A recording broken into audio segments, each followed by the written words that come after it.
अस्सलाम अलैकुम प्यारे साथियों, कैसे हैं आप सब। हमारी आज की कहानी का नाम है सब्र की चट्टान। फातिमा एक मेहनतकश और साबिर खातून थी। इसका शौहर कुछ साल पहले एक हादसे में दुनिया से चला गया था।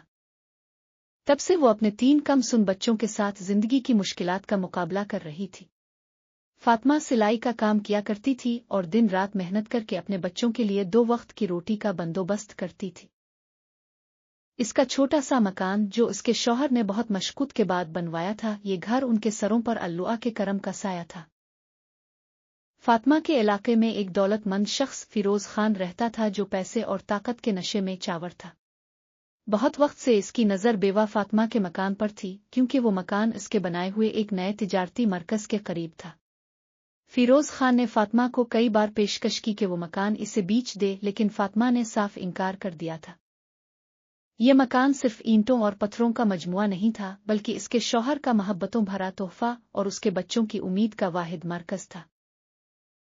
एक दिन फिरोज खान ने फातिमा के इनकार से तंग आकर अपनी ताकत का इस्तेमाल किया। इसने झूठे कागजात बनवाकर अदालत से मकान का कब्जा लेने का हुक्म हासिल कर लिया। फातिमा के पास कानूनी जंग लड़ने के लिए वसाइल नहीं थे। यूं फिरोज खान ने पुलिस के जरिए इसे और उसके बच्चों को अलिफा निके अपने मकान से बाहर निकाल दिया। ये सर्दियों की एक सख्त रात थी जब फातिमा और उसके बच्चे बेयार और मददगार गिल्ली में खड़े थे। इनकी आंखों में आंसू, दिल में दर्द था, लेकिन जुबान पर शिकवे का एक लफ्ज नहीं था।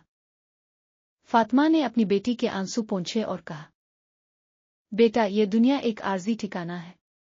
हमारी असल पनाह अल्लाह की जन्नत है। सब्र करो, अल्लाह जरूर इंशाअल्लाह जल्द हमें इस आजमाइश से निकाल देगा। फातिमा ने एक मस्जिद के करीब छोटा सा साया तलाश करके कपड़े का खैमा बांध लिया और वहीं बच्चों के साथ बैठ गई। इसने अपनी सिलाई की मशीन के जरिए गुजर बिसर के लिए दोबारा मेहनत शुरू कर दी। आसपास के लोगों ने इसकी हालत देखकर मदद करते थे, लेकिन फिरोज खान के खिलाफ खड़ा होने की किसी में हिम्मत नहीं थी।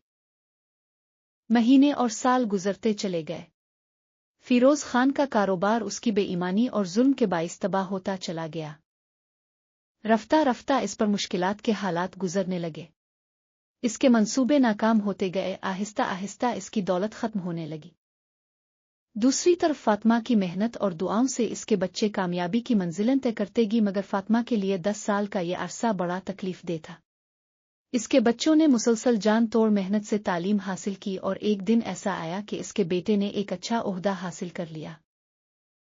तबाही के इन हालात में एक दिन फिरोज खान खुद फातिमा के पास आया। गुर्बत के बाइस इसकी हालत बिगड़ चुकी थी।